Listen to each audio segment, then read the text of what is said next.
Il est 20h sur BFM TV, merci d'être avec nous. Bonsoir à tous, bonsoir Valentin. Bonsoir Elisa, à la une ce soir, toujours aucune trace de Lina. Les recherches dans une forêt des Vosges ont été stoppées dans l'après-midi. Aucun élément particulier n'a été retrouvé par les 30 gendarmes mobilisés. Si d'autres recherches sont décidées, elles auront lieu dans un autre secteur.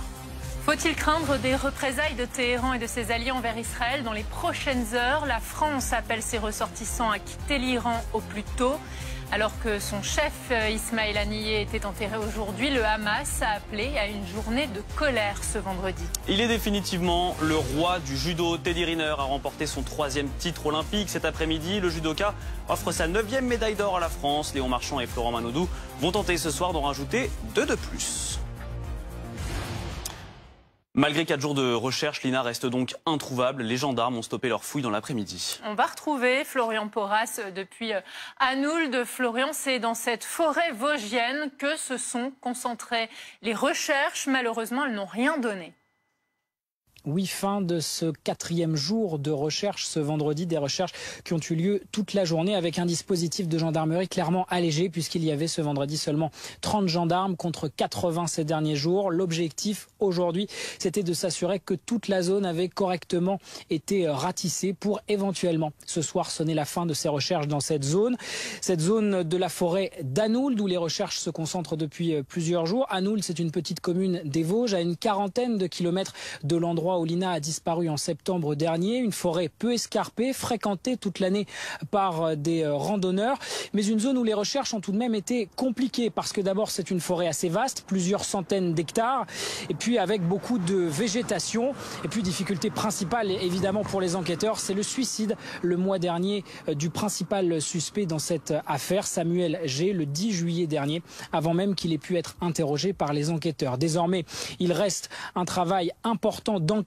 à accomplir pour, je cite, parvenir à la manifestation de la vérité communiquée du parquet hier, 10 mois donc après la disparition de Lina entre son domicile et la gare de Saint-Blaise-la-Roche dans le Bas-Rhin. Et on va continuer d'en parler avec vous. Pauline Revenat, vous êtes chef du service police-justice de BFM TV.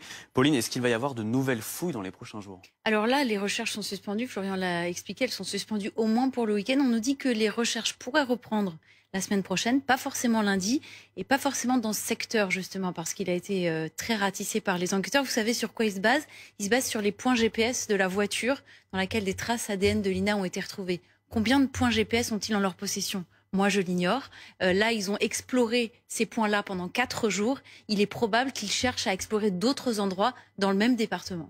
Alors, il y a quand même eu de grands moyens humains et techniques qui ont été déployés ces derniers jours. Oui, 80 gendarmes mobilisés chaque jour, notamment les experts de l'IRCGN, avec un géoradar, avec des chiens spécialisés dans la découverte des restes humains, avec tout un panel d'experts dépêchés là-bas. Mais voilà, pour l'instant, aucune trace de Lina. Donc moi, j'ai surtout ce soir une pensée pour la famille de Lina, parce que c'est un moment très dur à gérer psychologiquement. C'est un temps un peu suspendu. Il y a une piste, il y a un espoir, mais pour l'instant, il n'y a pas de traces de Lina disparue, on le rappelle, depuis 10 mois. Également pour en parler avec nous, Jacques Morel, vous êtes général de gendarmerie, ancien patron de la section de recherche de Versailles. La fin des recherches, ça veut dire que les enquêteurs ne retourneront plus dans cette forêt? Non, je pense pas. Je pense que si vous voulez, il n'y a pas une urgence à la minute à continuer. Ils avaient des points de géolocalisation à exploiter. Ils l'ont fait. Il y en a d'autres. Ils vont peut-être élargir la zone parce qu'en fait, en partant de l'hypothèse que c'est la bonne voiture, c'est cet homme-là qui la conduisait, c'est lui qui est l'auteur, il a pu partir dans d'autres zones, donc ils vont aller faire des investigations successivement sur un certain nombre d'autres points en élargissant petit à petit. Bon, puis à un moment, je pense que maintenant, depuis qu'il s'est suicidé, cet homme-là, il a attiré l'attention sur lui. Les enquêteurs ont son portable. Son portable doit être à l'Institut de recherche de la gendarmerie. Et après, il y aura possibilité peut-être de faire des croisements entre... Sur quoi ils vont pouvoir se baser justement? Alors éventuellement la téléphonie, mais étant donné que cette personne, ce suspect est décédé, qu'est-ce qui va leur permettre de trouver des nouveaux indices? Ben, si vous voulez, si on amène le portable au même endroit que la géolocalisation de la voiture, ça permet d'établir que c'est bien cet individu-là qui était dans cette voiture à ce moment-là. Bon, après, l'historique de la circulation de la voiture, ils vont aller dans un certain nombre d'endroits où le véhicule a été un peu avant les faits, un peu après les faits. Imaginez qu'il ait été dans une auberge de jeunesse, dans un hôtel, dans des commerces. Ils vont présenter sa photo.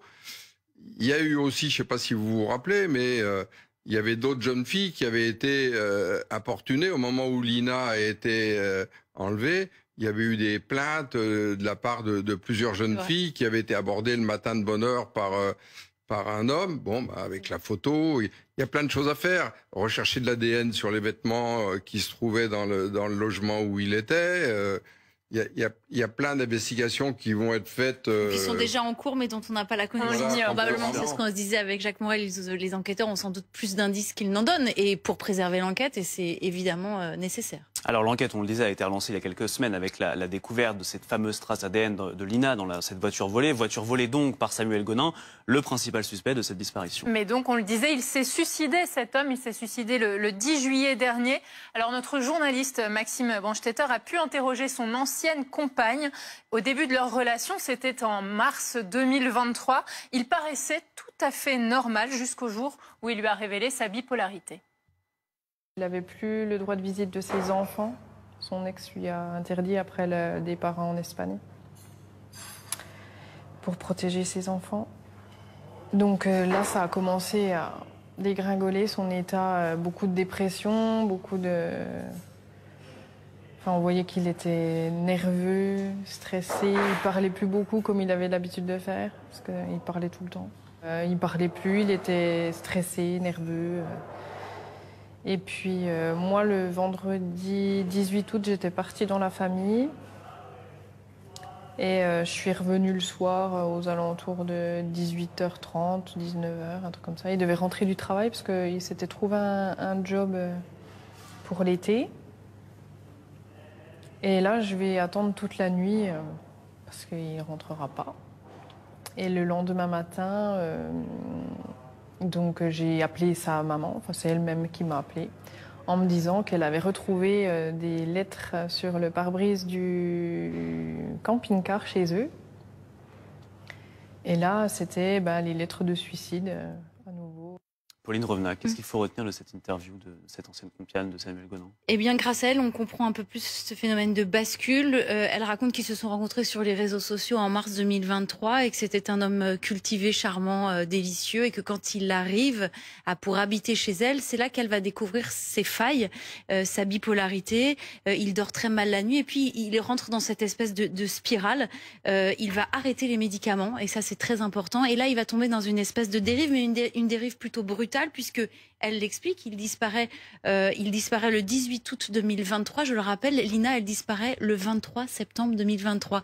Et entre les deux, que se passe-t-il? Eh bien, il va être poursuivi pour un braquage dans une supérette et pour une agression très violente envers une nonagénaire qui a témoigné hier sur BFM TV. Donc, ce laps de temps pendant lequel il dégringole, et il le dit d'ailleurs à un expert psychiatre qu'il a expertisé en juin 2024, un mois avant de se donner la mort, il dit « je dégringole de plus en plus bas » et on découvre à ce moment-là une sévère addiction à l'alcool et à la cocaïne et au cannabis. Je rappelle aussi que lorsqu'il se donne la mort le 10 juillet dernier, il adresse une lettre à ses deux enfants dans lesquelles il écrit « J'ai perdu mon honneur, ma dignité, mon humanité, je dois partir. Je ne sais pas me contrôler, ça va trop vite. Je souffre trop, c'est mieux ainsi. » Donc, c'est une lettre un peu à énigme, mais aujourd'hui, rien ne permet de faire le lien direct, à part les traces ADN retrouvées dans la voiture, rien ne permet de faire le lien direct avec la disparition de Lina, mais c'est effectivement ce fil que les enquêteurs vont tenter de tirer dans les prochains jours, dans les prochaines semaines. Évidemment le sous-texte de ces lettres laissées après coup. Général, Pauline a refait un petit peu la chronologie des actes à la fois de délinquance criminelle de cet homme. Comment il a pu passer sous les radars pendant aussi longtemps, alors que c'était une voiture volée, il y a eu de la vidéosurveillance qui l'a filmé, etc. Comment il a pu passer Oui, alors travers. bon,